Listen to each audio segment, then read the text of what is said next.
Ang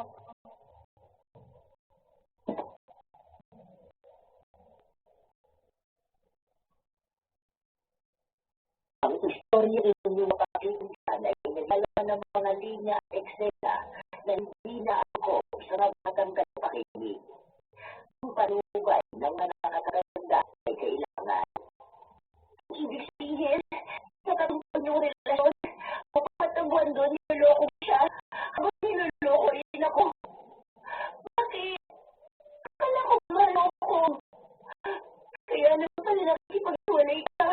At kahit ay pagmamaawa ko sa'yo, ayaw akong pakinggan.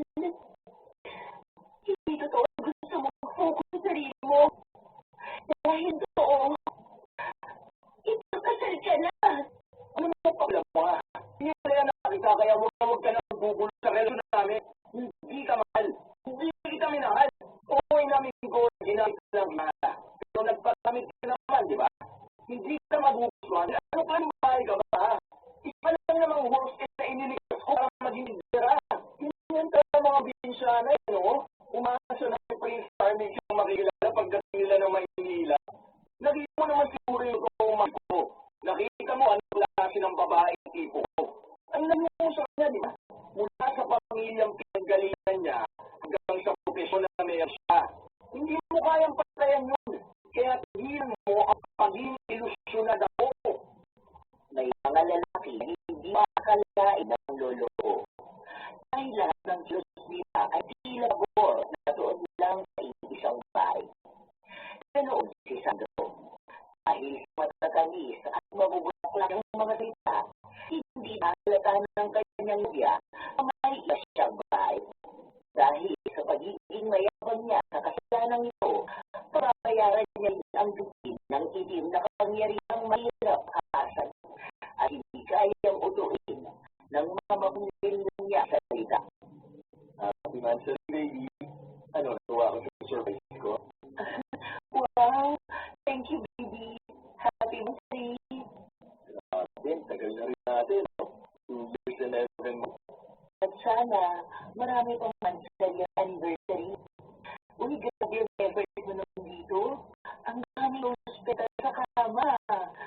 Tapos may balloons pa. Ay, wow! May pictures natin. Ikaw ang gumawa nitong lahat? Aba, siyempre, no? Kung alam mo lang, ilang oras lang ang ulog kong gabi, palang tapos na. Grabe ka naman nag-effort sa akin, baby. Thank you sa lahat, ha? Lalo-lalo sa pagmamahal natin at sa pagka na bigay mo. Mahal na mahal, mahal na mahal na mahal kita. Ano, susunod wedding anniversary natin ang i-celebrate natin. Tapos birthday ng giginak natin. Diba, ang saya ng future kapag ito ang kasama ko. Parang ano naman to? Parang ka na dyan. Mahal ka nga. Magtatapos taon na tayo. Pero kung matagakiliti ko, no? Nakakainis ka talaga. Tama na, kumain tayo. Ako rin na nagluto nito, ha? Siyempre, ang prinsesa ko dapat pinag-isilbihan lang. Ang kasalagan talagang babe ko. Masigla ang relasyon ng dalawa. Halos 3 taon nila, walang naging problema. Minsan, may nalit sa away, pero hindi tumatagal dahil inayos kaagad ni Sandro. Ang binata ang unang mobilisyonal at ang masasabi niya lamang ay perfectong lalaki si Sandro. Sigurado na siya na ang nobyo niya ang nais niya kasama habang buhay. Dahil mabait, malaga, mauwain at lagi natatanggap sa kanya na mahal siya nito. Palagi mo sinasabi ni Sandro sa ibang kalaki ang nakilala niya. Wala siyang sitang ulo. Basta ang alam niya lang, mahal na mahal nila ang isa't isa. Hindi siya nakakakita ng kahit anong dahilan para masira ang kanyang relasyon. Kilala ng mga magulang ni Chantal ang nobyo at buto ang kanyang pamilya sa relasyon nila. Marami rin sa mga kilala kaibigan ni Chantal ang naiinip sa pinaka-perfecto ng relasyon. Ang sabi nga ng iba, saan na lang ang ulam. Habang masaya ang dalawa,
ng binata, nire-respeto niya ang desisyon na ito at handa siyang maghintay na dumating araw yun. Dahil sinisigurado ni Sandro na siya ang kakasalan ni Chantal. Nang gabi na yun, uwi sa kanilang bahay ang dalaga at ilatid siya ng kanyang nobyo. Isinit ni Mira, ingat sa biyahe, I love you. Yeah, baby, masabi na lang ng tita, hindi na ako makabari dito dahil baka nabulan pa ako ng traffic. Love you, kita tayo bukas. Balik sa pisngi si Chantal bago tuluyang bumaba ng saktan. Si Sandro naman, habang isa ay naramdam ng inis. Kaya sa halip na dumiretso pa uwi sa kanyang bahay, gano'n ang sinabi niya sa kanyang nobya. Nakipagkita siya sa kanyang insan. Insan, ano, musta? Wala, ano pa yun eh. Ano bumigay? Ewan ko ba kung bakit hindi man siya nakaramdam ng libo? Eh, may tama na. Gusto ko lang kami. First na sa akin. Wow, hinahan ng pizza ko. Ano, baka kung ka ng pamilya eh, no? Ikaw pinakahina na aking pamilya na yes. Natutuloy ng tatay yung pinakamatinig sa bahay. Tapos ang anak niya, hindi na dumiskarte. May ka nga dyan. Babae lang yun. Pero hindi ibig sabihin na wala ko yung mga babae na naikama. Kama nga lang ng anak. Tignan mo, bago tayo umuwi, may uuwi rin ako. Oo, baka bigla ka lang mahuli ng girlfriend mo. Yan, hinapa ka na. Baliw ka naman sa kanya, di ba? Sa Pauya Raela, kapag hindi na nahibubulag ka rito. Baka lang yun, no? Ang daming babae dyan na kamandara pa. Ayaw ko pa mag-uwi ng tatlong babae ay isang hindi niya na uuwi. Sa ilang taon na namin, minsan hindi nagmala sa akin. Tandaan mo, mas magaling pa na kung tumada ito sa iyo.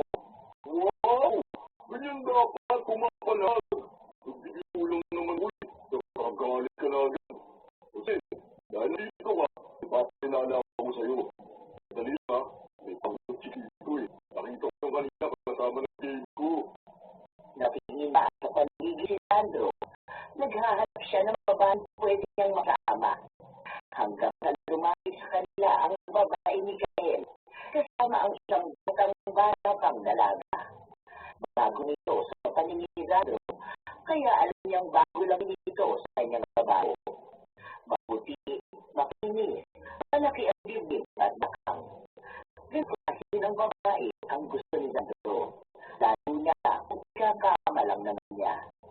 Buhating isneri ang babae na napakilala bilang Susi. Bukas ang Sandro. Yan, single yan ha. Party yan. Party yan. Yan ang pinakamayaman sa aming lahat.